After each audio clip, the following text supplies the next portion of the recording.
जय हिंद। देखिए, कई बार क्या होता है कि आँखों के अंदर इन्फेक्शन हो जाता है या फिर आँखों के ऊपर या फिर आँखों के नीचे फुंसी टाइप कुछ हो जाता है, जिसके अंदर दर्द होता है, पस होती है और आँखों में दर्द होता है। या फिर कई बार ये भी होता है कि आँखों के अंदर गीड़ बहुत ज़्यादा आती है। व्यक्ति जब सुबह उठता है तो आँखें चिपकी हुई मिलती है, आँखें खोलने में दिक्कत होती है और आँखों की जो पलकों के बाल होते हैं वो भी टूट जाते हैं। इतनी खतरनाक कई बार इन्फेक्शन आँखों में देखने को मिलता है। तो इन इन्फेक्शन के अंदर एक क्रीम लगाने की आती है जो आंखों के अंदर लगती है, जिसका नाम है न्यूस्प्रिन एच ऑइंटमेंट। हालांकि ये आंखों के अलावा स्किन के ऊपर भी लगाई जाती है। इसके बारे में सब कुछ जानेंगे, कैसे लगानी है और किस तरह से काम करती है। देखिए भैया, ये एक गैलेक्सो कंपनी का ब्रांड आता है। अगर प्राइस की बात करूं तो ये 5 ग्राम में मिलती है, 10 ग्राम में मिलती है। 5 ग्राम करीब करीब 80 रुपए की मिलेगी, 10 ग्राम करीब करीब 130 रुपए की मिलेगी।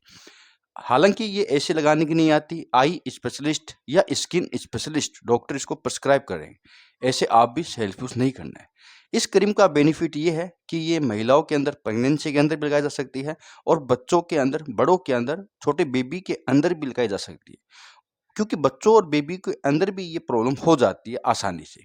अब बैक्टीरिया होते हैं इनके पीछे, आंखों के अंदर लालिमा आ रही है, खुजली चल रही है, गीड आ रही है, या फिर कोई स्किन रैशेज है, कोई फोड़ा फुंसी हो गया है, खुजली चल रही है, तो इनके पीछे बैक्टीरिया होते हैं। इसलिए इसके अंदर 3 टाइप के एंटीबायोटिक आते हैं। तो इस क्रीम को जो एच होती है ना, इसको एंटीबायोटिक और एस्टेरॉइड क्रीम भी कहते हैं, क्योंकि इसके अंदर एंटीबायोटिक भी और एस्टेरॉइड भी है। एंटीबायोटिक कहे तो न्यूमाइसिन है, पॉलीमाइसिन बी है, बेसिट्रेसिन है। ये 3 इसके अंदर एंटीबायोटिक है और इनके अलावा एक हाइड्रोकोर्टिसोन भी है। हाइड्रोकोर्टिसोन एस्टेरॉइड होता है। ये कुछ केमिकल मैसेंजर को ब्लॉक कर काम करता है, जिससे कि सूजन और ईचिंग कम हो जाती है, व्यक्ति को तकलीफ नहीं होती। अगर कोई सूजन है, ईचिंग है, उसको कम कर देगा हाइड्रोकोर्टिसोन। इनके अलावा जो एंटीबायोटिक है, ये उस बैक्टीरिया को मारकर काम करेगा जिसके कारण ये बीमारी हो रही है।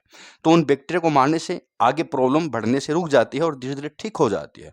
और सूजन स्वेलिंग को हाइड्रोकोर्टिसोन कम कर देता है। इसलिए इसके अंदर ये कॉम्बिनेशन अच्छा मान जाता है। न्यू स्प्रिन प्लेन भी आती है और एच भी आती है।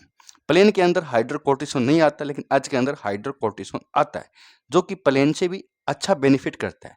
लेकिन अगर किसी को हाइड्रोकोर्टिसोन की ज़रूरत नहीं है, या उससे एलर्जी होती है उस व्यक्ति को, या उस व्यक्ति के लिए वो वहाँ पर काम का नहीं है, तो डॉक्टर फिर इसको नहीं प्रिस्क्राइब करते हैं। लेकिन वहाँ पर ज़रूरी है तो वहाँ पर एच दिया ही जाएगा।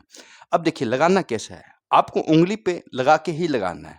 डायरेक्ट इसको आँखों में नहीं लगाना है। उँगली पे लगाइएगा, आँखों के नीचे की लेयर जो काजल लगाते हैं उस तरह से लगाइएगा।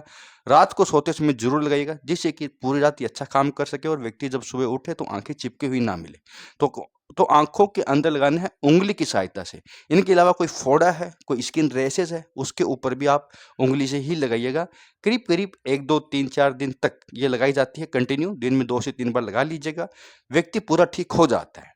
अदरवाइज़ उसके बाद भी नहीं ठीक हो तो आपको वापस डॉक्टर को ज़रूर बताना चाहिए।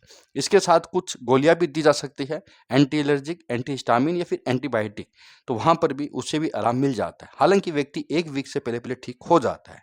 साइड इफ़ेक्ट की बात करें तो इतना कुछ साइड इफ़ेक्ट नहीं करती है। कई बार ये होता है कि भाई लगाते हैं जब जलन कर सकती है, आँसू आ सकते हैं आँखों में, या फिर कहीं स्किन पे लगा रहे हो तो वहाँ पर जलन या फिर थोड़ा बहुत रेडनेस आ सकता है। बहुत कम चांस में ऐसा होता है। अगर नहीं जचे, नहीं काम करे तो आपको यूज़ नहीं करना है। तो ये था सब कुछ न्यूस्प्रिन एच स्किन या आई ऑप्थाल्मिक यूज के बारे में। बहुत बहुत धन्यवाद। जय हिंद।